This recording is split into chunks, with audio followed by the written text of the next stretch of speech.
మితిమీరిన రసాయనిక ఎరువులు, పురుగుల మందుల వాడకం వల్ల భూమిలో సేంద్రియ కర్బనం తగ్గిపోయి చౌడు శాతం పెరిగిపోతుంది. పంటల సాగుకు పనికి రాకుండా పోతుంది. ఎంత పెట్టుబడి పెట్టినా దిగుబడి రాక రైతులు నష్టపోతున్నారు.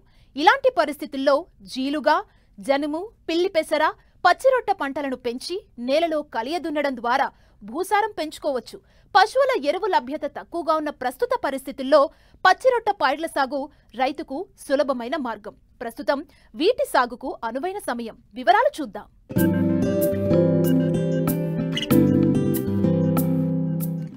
సేద్యంలో రైతు పూర్తిగా రసాయనిక ఎరువులపైనే ఆధారపడటం వల్ల సాగులో అనేక సమస్యలు ఎదుర్కోవాల్సి వస్తోంది. సేంద్రియ ఎరువులు వాడకపోవడం వల్ల భూసారం తగ్గి దిగుబడులు గణనీయంగా పడిపోతున్నాయి. పెట్టుబడి భారం పెరుగుతోంది. ఈ సమస్యలను అధిగమించడానికి ప్రత్యామ్నాయంగా పచ్చిరొట్ట ఎరువులను ఋతుపవనాల ఆరంభంలో వేసుకోవాలి.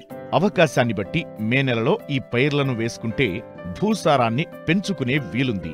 అంతేకాకుండా వర్షాకాలంలో భూమి కోతకు గురికాకుండా అరికట్టవచ్చు. భూమిలో తేమ, పోషకాల శాతాన్ని పెంచుకోవచ్చని సూచిస్తున్నారు తెలంగాణ వ్యవసాయ విశ్వవిద్యాలయం ప్రధాన శాస్త్రవేత్త డాక్టర్ మంతటి గోవర్ధన్. మన రాష్ట్రంలో కానీ దేశంలో కానీ నేలల పరిస్థితి కనుక మనం గమనించినట్లయితే నేలలో సేంద్రియ కర్బనము చాలా తక్కువగా ఉంది. 1% మించి లేదు. అభివృద్ధి చెందిన దేశాలలో 3కు పైననే ఈ సేంద్రియ కర్బనం నేల లోపల ఉంటుంది. ఏదో ఒక రకంగా మనం నేలకు సేంద్రియ కర్బనం మనం చేర్చాలి అంటే కనీసం పచ్చిరొట్టె ఎరువుల సాగైనా చేసుకోవాలి. ఈ సమయంలో అంటే మే ఈ 2వ పక్షం నుంచి జూలై 2వ పక్షం వరకు మనం రైతు సోదరులు ఏ పంటలు వేయరు కాబట్టి ఇటువంటి సమయంలో పచ్చిరొట్టె పైర్లు కనుక రైతులు సాగు చేసుకున్నట్లయితే జీలుగ కానీ, జనుము కానీ, పిల్లి పెసర కానీ ఇవి ఏవి సాగు చేసినప్పటికి కూడా దాదాపు ఎకరాకు 10 టన్నుల వరకు పచ్చిరొట్టె ఎరువు వస్తుంది. ఈ నేలలో కలియ దున్నడం ద్వారా మనకు 1 ఎకరాకు దాదాపు 25 నుంచి 30 కిలోల నత్రజని లభ్యమవుతుంది.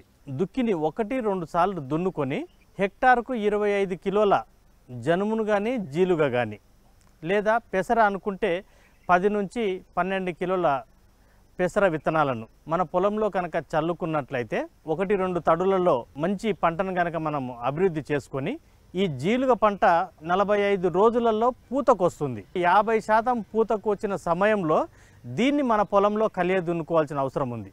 బాగా పూతకు వచ్చేంత వరకు ఆగకూడదు. అదేవిధంగా తొందరగా కూడా ఈ నెల లోపల దున్నకూడదు. పచ్చిరొట్ట ఎరువుల వల్ల అనేక లాభాలు ఉన్నాయి. పప్పుజాతి పంటలైన ఈ మొక్కల వేర్లలో రైజోబియం బుడిపెలు ఉంటాయి. ఇవి గాలిలోని నత్రజనిని గ్రహించి ఈ బుడిపెలలో నిక్షిప్తం చేస్తాయి. వీటిని భూమిలో కలియదున్నినప్పుడు భూమి గుల్లగా మారి నేలలోకి నీరు ఇంకే గుణం పెరుగుతుంది. సూక్ష్మజీవులు వృద్ధి చెందుతాయి. పంటల నాణ్యతతో పాటు చీడపీడల నుంచి తట్టుకునే శక్తి పెరుగుతుంది. సారవంతమైన నేలలను పాలచౌడు, కారుచౌడు నేలలుగా మారకుండా నివారిస్తుంది. పంట దిగుబడి 15 నుంచి 20% అధికంగా పెరుగుతుంది. ఈ పచ్చిరొట్టె ఎరువు మనము పొలంలో కలియ దున్నినప్పుడు 20 రోజుల వరకు వేరే పంట ఏది కూడా వేయకూడదు. ఇది కంప్లీట్గా ఆ నేల లోపల మురిగిపోవాలి. ఈ మురిగిపోయే సమయంలో రైతులు అదనంగా ఎకరాకు 3 బస్తాల సింగిల్ సూపర్ ఫాస్ఫేట్ వేసుకోవాల్సిన అవసరం ఉంది. ఈ పచ్చిరొట్టె ఎరువుల సాగు వల్ల నేలలో సేంద్రియ కర్బనం ఎప్పుడైతే పెరుగుతుందో నేల లోపల రకరకాల జీవరాశులు అభివృద్ధి చెందుతాయి. అలభ్య రూపంలో ఉన్న పోషకాలన్నింటినీ కూడా లభ్య రూపం లోపలికి తీసుకురావడానికి దోహదపడతాయి. ఈ నేలలో ఒక రకమైన జిగురు పదార్థం ఉండాలి. మనం వేసిన పోషకాలను అంటిపట్టుకొని కింది పొరల లోపలికి జారిపోకుండా ఉంచుతుంది. ఎరువుల వినియోగ సామర్థ్యము బాగా పెరుగుతుంది. తక్కువ ఎరువులతోనే ఎక్కువ దిగుబడి వచ్చే అవకాశం ఉంటుంది. జనుము సాగు చేసిన రైతులు అదనంగా పశువుల మేతగా కూడా వీటిని ఉపయోగించుకోవచ్చు. రైతులు 1-2 సంవత్సరాలు ఈ పచ్చిరొట్టె పైర్లను సాగు చేసుకున్నట్లయితే నేల లోపల సేంద్రియ కర్బనం బాగా అభివృద్ధి చెందుతుంది. భాస్వరము, పొటాషియం కూడా బాగా ఎక్కువగా అభివృద్ధి చెందుతుంది. అట్లాగే బెనిఫిషియల్ ఆర్గనిజమ్స్ అన్నీ కూడా నేల లోపల అభివృద్ధి చెంది పంటలకు కానీ పోషకాల సరఫరా చేసే సామర్థ్యం ఆ నేలకు బాగా అభివృద్ధి చెందుతుంది.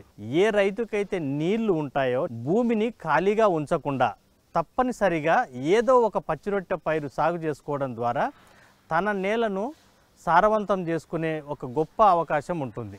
ఏపుగా పెరిగి ఎక్కువ పచ్చిరొట్టను ఇవ్వాలంటే తేమ అవసరమవుతుంది. వీటిని రైతులు సకాలంలో పొలంలో సాగు చేసి కలియదున్నడంతో ఎరువులపై పెట్టే ఖర్చులు తగ్గడమే కాకుండా అధిక దిగుబడులను పొందవచ్చు.